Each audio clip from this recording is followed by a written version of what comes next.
and there seems to be no sign of intelligent life anywhere. The star-traveling hero Buzz Lightyear's come a long way since Toy Story, and Lightyear makes sure to fit in tons of references to the character's legacy. We noticed and we want to tell you about them. So strap in for details you missed in Lightyear. Also, spoilers ahead, but duh. You're mocking me, aren't you? It always works. Buzz blows into Ivan, his autopilot companion, much like you would blow into an old Nintendo 64 cartridge before putting it into the console. What's more important for any hero than a good wardrobe? Every time Buzz travels through space and arrives at a new time period, he's in a different colored suit. You always gotta read the label. On Socks's original box, the initials PCR can be made out, spelling out Personal Companion Robot, which he is. Go figure. Hello, Buzz. Mid-credit, because this movie has 3 post-movie scenes, if you didn't know. In the mid-credit scene, Commander Burnside is sitting in his office. On the shelves are the iconic Toy Story aliens and the WALL-E robot Mo. Every Pixar film has gotta have it. As Buzz is driving to get away from the soldiers, the Pizza Planet truck is seen on the left side. We had to shine some light on this cameo. The famous Luxo Jr. lamp appears as a constellation in the film when Buzz flies into space. To New Beginnings. The ship the crew ends the film on is the same ship from the OG Toy Story film that Buzz lands on Andy's bed in. That's good marketing. My ship has crash-landed here by mistake. And now for the final dish. Inside the vending machines in the film are castle cakes, which observant watchers will recognize from the film Onward. That's not possible. It is. Everyone loves dinosaurs. Inside Alicia's quarters, there is a toy dinosaur on the table, an obvious nod to infamous Toy Story character Rex. Ah, someone's coming! Now's the time for some Robo-themed details. After things go wrong during his first hyperspeed test, Buzz tries to get his ship back to the ground. Unfortunately, Ivan is no help at all. Buzz shouts, "Open the fuel door, Ivan." The computer responds, "I'm sorry, I didn't quite catch that." A clear parody of Hal's cold, "I'm sorry, Dave. I'm afraid I can't do that." After Dave's request, "Open the pod bay doors, Hal." From 2001, A Space Odyssey. Speaking of Robo-Bros, Socks, Buzz's robotic cat comrade, is able to hack into computer systems using his tail. When he locks in, his head spins around in full 360-degree motions, and he starts saying beep boop, beep boop, beep boop, beep boop, beep. A pretty clear reference to R2-D2's own habits in Star Wars and his rotating head. I didn't know Buzz visited Mandalore. On the base there is a jetpack sitting to the side that looks like the ones the Mandalorians use. Most famously Boba Fett from Star Wars Return of the Jedi. You know nothing, Buzz Lightyear. Midway through Lightyear, Buzz and the gang infiltrate an old mining station to get a computer part for their ship. However, they accidentally trip the outpost security system, trapping themselves in bright orange capture cones. Sound familiar? It should to Toy Story 2 fans, which has a street crossing scene where Buzz, Rex, Ham, and the rest of the crew hide under traffic cones in order to cross a busy road.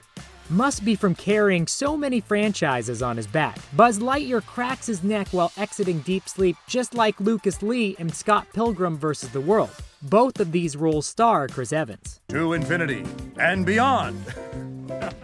I guess he's a director, writer, actor triple threat for a reason. There seems to be a thorough line for Disney films where characters are trying to get off the planet they are on. I have to get off this planet. As Taika Watiti notices in this interview. Well, they all wanted to get off the planet. Once you hear about crystallic fusion, you don't forget about crystallic fusion. It's a big part of this film, and it's been a part of Buzz's story since the very beginning in Toy Story when he first mentions it. Do people still use fossil fuels, or have you discovered crystallic fusion? I'm more of a Sector 2 person myself. At the end of Lightyear, Buzz's new team is assigned to head to the Gamma Quadrant of Sector 4 for some investigating. That destination may ring familiar for Toy Story fans. I'm stationed up in the Gamma Quadrant of Sector 4. The location is mentioned again in Toy Story 2, as it's the setting of Buzz's battle with Zurg. It's sort of his deal. Buzz's resistance to teamwork, and specifically to working with anyone he deems unqualified, is pretty accurate to his portrayal in the first Toy Story. In both films, he goes from a moody loner to a happy member of a larger group. Buzz's general hesitation at normal social interaction and relationship building is a thorough line from his character in Toy Story, as the character is always more focused on the mission at hand. Ready, Captain Lightyear? Ready as I'll ever be. Luke, I am your you. During the film, Zurg is revealed to be an older version of Buzz Lightyear. In Avengers Endgame, Captain America appears as an old man after time traveling himself. Is Lightyear just an alternate Captain America film? There's a lot of crossover, maybe Chris Evans demanded it? It's a 90s kid thing. The digital readouts in Lightyear have the same blocky overlays of 90s computer screens, which makes sense for a movie that's supposed to have been released in 1995 when Andy first saw it. The writer certainly committed to the mid-1990s inspired tech in multiple ways, as per our other entry with the cartridge blowing and all. All Lightyear. Interstellar spoilers ahead. Bet you didn't know Lightyear was going to reference Interstellar and Matthew McConaughey, did ya? Dealing with time dilation is not a strictly Interstellar thing, but it's hard not to connect the fallout that happens with the characters from Interstellar time traveling and what happens to Buzz. Buzz also continues to do it over and over despite discovering all the years he's missing, which I don't think Matthew McConaughey's character would have done the same. They might be yellow, but they ain't C-3PO. Zurg's robot army in Lightyear are a little more advanced and intimidating than the ones seen in Toy Story 2, but they still have the same basic yellow design. If it ain't broke, don't fix it. While not completely the same, observant fans of Toy Story might notice Buzz's fight in Lightyear with Zurg is similar to the one from Toy Story 2. The shot where Buzz jumps and front flips over Zurg, then quickly turns to fire a laser back is taken right out of the Buzz Lightyear video game Rex plays at the beginning of Toy Story 2. Luckily, Buzz has better luck than Rex in this scenario. That's one nice looking ship. Hardcore Buzz Lightyear fans will notice Zurg's Dreadnaught harkens back to the franchise's past, although it does look a good deal different this time around. It first appeared in Buzz Lightyear of Star Command, an animated series produced by Walt Disney Television Animation and Pixar Animation Studios. If you kick butt in space, you gotta have an awesome catchphrase, and Buzz certainly has a few more than just To infinity and beyond! For example, I'm Buzz Lightyear. I'm always sure. Buzz states first in Toy Story 2 and while trying to save a spaceship in Lightyear. You sure? I'm Buzz Lightyear. I'm always sure. At the very beginning of Lightyear, when Buzz and Alisha are exploring the alien planet, Buzz records one of his iconic mission logs, commenting on the landscape. Terrain seems a bit unstable. Of course, this is also his comment when walking around on Andy's bed in the original Toy Story. Terrain seems a bit unstable. Finally, Buzz says, Not today, Zurg. a reference to the popular phrase, Not today, Zurg. those moves aren't just to sell some toys. At multiple points throughout the film, Buzz shows off his famous karate chop action from his toy commercials. As well, in the third act of the film, Buzz improvises by strapping a smaller standalone laser blaster to his wrist for easy use, just like the one he sports in Toy Story. The weapon comes in particularly handy in his battle with Zurg. Chris Evans' characters just love to hang around with his close friends' kids. Buzz befriends Izzy Hawthorne, Alicia's granddaughter, and Captain America, befriends Peggy's niece, Sharon. Lightyear isn't actually the first time Buzz has gotten a spin-off that explores his sci-fi lore and backstory.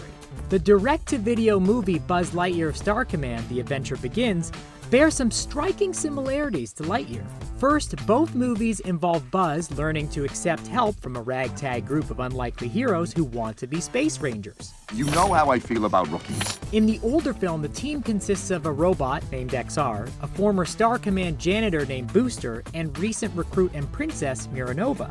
Like in Lightyear, Buzz repeatedly expresses his distaste for rookies. Sorry, but you don't have the field experience to take on such a dicey assignment, princess. But he eventually comes to love this new group, and together they stop Zurg's evil plan.